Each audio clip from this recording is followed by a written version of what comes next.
last segment of the show for today.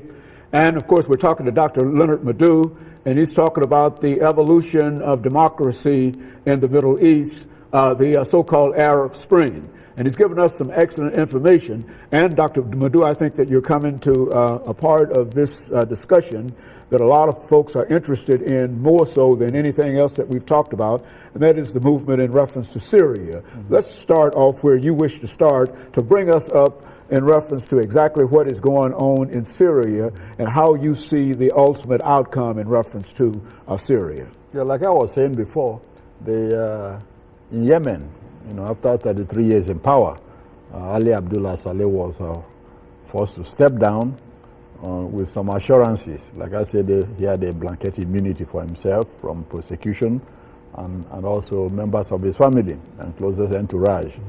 At the same time, he was allowed to stay in the country, like any free citizen, and was replaced by his longtime vice president, Abdul Mansur Hadi.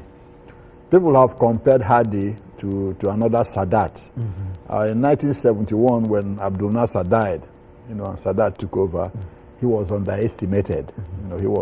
People thought he was weak and that he would be shoved aside by the army and a few powerful people in a few months. During Nasser's regime, when Sadat was vice president, he was called Colonel Yes, Yes. I mean, so everything Nasser said, he said yes. He never disagreed. But Sadat was a clever politician to know that any kind of ambition in front of Nasser meant your death. You sign your death warrant or removal immediately. So he kept quiet as if he was a clone or Podo. But they didn't know he was a strong man himself. After all, he announced the coup that overthrew King Farouk in 1952. So people who are smart should know he wasn't a weakling. He just played along like any smart person. So people are assuming, that Abdi Hadi is going to be like Sadat. But I'm sure, like most people know, whenever you take power with all the instruments, personalities change. Personalities change. So he might be a strong man himself, just hiding under Abdullah Saleh until he asserts his own authority and puts his own people in power.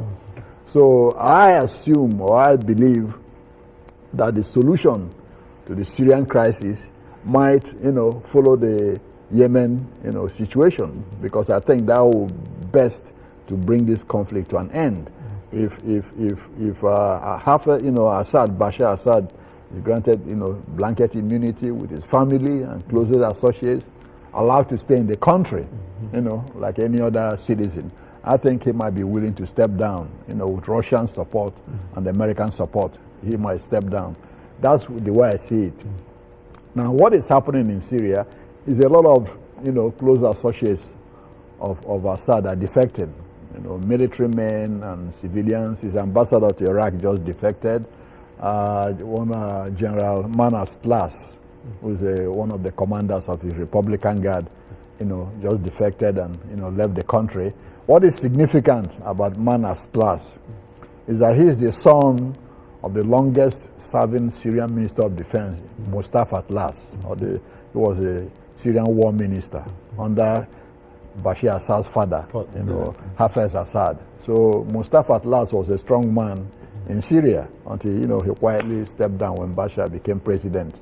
So his son was a member of Bashar's Republican Guard, and he has defected. And he's the defector that people are talking about. He's a chief defector. Exactly.